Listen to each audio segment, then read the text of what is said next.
Today, I want us to look at a particular topic: when it's time to end a relationship. Ending a relationship is often a difficult decision, but there are certain situations and signs that may indicate it is time to consider ending the relationship. It is not easy to end a relationship, but there are things that will happen instead of enduring and enduring, even when your mind is telling you that this relationship is not going to work, but you are believing that it's going to work out. Even signs upon signs have been shown to you that you need to leave this relationship. Now, watch out for these signs. And if you are in a relationship and you are seeing these signs, don't wait for people to gather and say whether you are dead. You don't need anybody to tell you what to do again. You know what to do.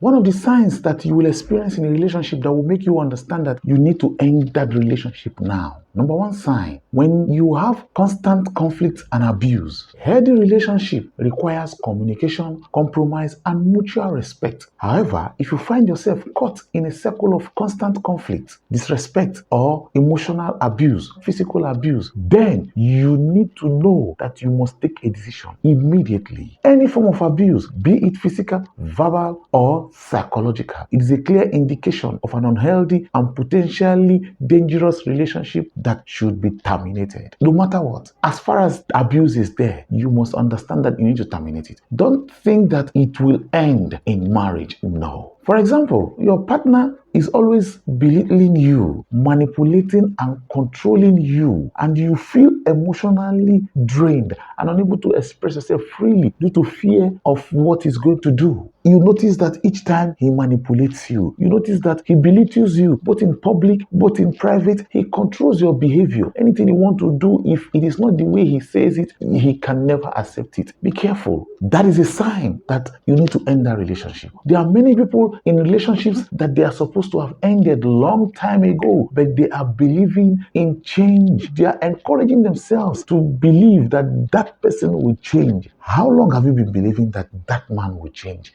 that woman will change? Has he changed? Has she changed? Rather, he is getting worse. She is getting worse. Is that not a signal to you that you need to end that relationship? Number two, loss of trust. Trust is the foundation of any healthy relationship. If you find yourself unable to trust your partner due to repeated infidelity, dishonesty, betrayal, or broken promises, it can be extremely difficult to rebuild that trust. It may be a sign that the relationship is not healthy. Do you know that without trust, a relationship can never be stable? A relationship can never be sustained. For example, you discover that your partner has been consistently lying to you about important matters, or he or she have cheated on you multiple times and he has shown no genuine remorse. What are you waiting for? Don't you know that that is who she is? That is who he is. He cannot change. Let me tell you something. Marriage does not change anybody. Marriage only magnifies what is inside of you. If you don't trust somebody in a relationship and you end up marrying that person, it will show. It will continue magnifying that untrustworthy in that person. That is what marriage will show. Number three, personal growth and happiness. It is essential to consider your own well-being and happiness when evaluating the longevity of a relationship. If being with your partner consistently hinders you from being happy, hinders your personal growth, leaves you feeling emotionally unfulfilled, or hampers your own happiness, it may be time to reevaluate that relationship. You are in a relationship that you know deep down there's no happiness. Each time you are around him, your happiness is gone and he is not doing anything about it. The more you try to be happy, the more unhappiness suppresses you.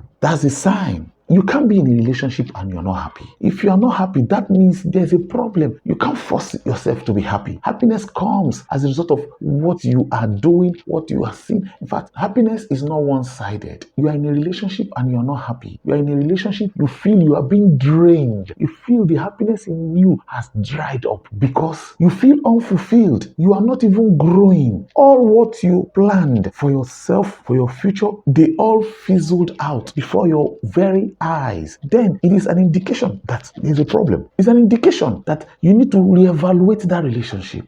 Don't wait until you die in that relationship, because that thing you are seeing, that is how it will be even in marriage. Number 4, consistent disrespect. Mutual respect is crucial in a relationship. If your partner consistently disrespects your boundaries, belittles your feelings, or disregards your values, it creates a toxic environment that is not conducive to a healthy relationship. You are in a relationship and your partner doesn't respect you, doesn't value you. Each time you air your opinion, the way he will talk to you, in fact, you dare not air your opinion, because your opinion doesn't count. Your feelings doesn't count. What you want doesn't count. How you see things doesn't count. He sees you as an option. You know deep down in you, something tells you that if he values you, if he respects you, he wouldn't be doing all this. And you can't remember how many times he respected you. He has never respected you. Each time you sit down, you try to pretend. You try to give yourself reasons to continue. A relationship where you are not respected. A relationship where your opinions are not valued. A relationship where you can't contribute and it will be taken. He talks to you as if you are a baby, as if you are a house help. He embarrasses you publicly, privately, and each time you want him or you want her to see reasons why that attitude should stop, you end up making her unhappy, making him unhappy. You end up regretting each time you feel you are bottled up because you are not respected. Number 5,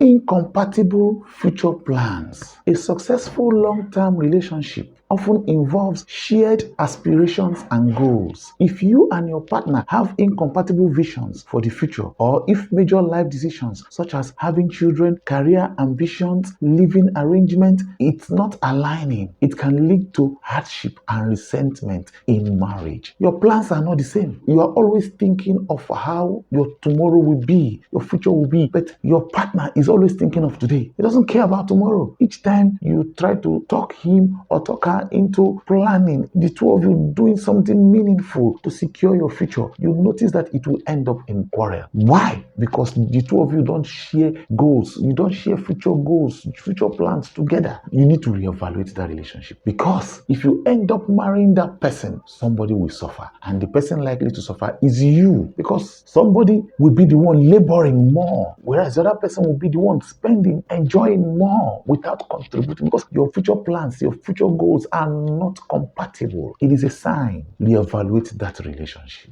For example, you might decide to settle down and start a family. You might decide to save for the rainy day. You might decide to invest to get a side hustle, while your partner doesn't see that, doesn't see reasons with you. What you are saying, your partner doesn't even understand what you are saying when you talk about a side hustle, so that whatever that happens tomorrow, you will still have money, you will still have what to fall on. Your partner doesn't see it like that. The way he reasons is different. You know that. You are the one planning. You are the one saving. You are the one bringing ideas. You are the one, talking about future. But your partner is not doing any of this. Is anything not telling you anything? Is your conscience not telling you something about that relationship? That you'll be the one to suffer in that relationship. You'll be the one to suffer if eventually it ends up in marriage. You need to do something about it. Reevaluate that relationship. Number 6, stagnation. If the relationship you find yourself in has ceased to grow and you feel like you're stuck in it with no meaningful progress or improvement, it may be a sign that it is time to reevaluate that relationship. Now, since you are in that relationship, there's nothing new you have added to your life. There's nothing new you have added to your career. You are still like that. And people around you, they are growing. They are growing socially. They are growing economically. They are growing materially. They are growing spiritually. But you are there stagnant in that relationship. The only thing you can talk about is, this is my partner, this is the person that I want to marry, this is the person that wants to marry me. That is all you can say. You are not growing. A relationship is supposed to improve you. You are not supposed to remain the way you entered that relationship. You're not supposed to remain like that. You're supposed to evolve, become a better person. The only constant thing in life is change. And if in a relationship you are stagnant, you are not changing, and nothing is changing about you, we evaluate that relationship.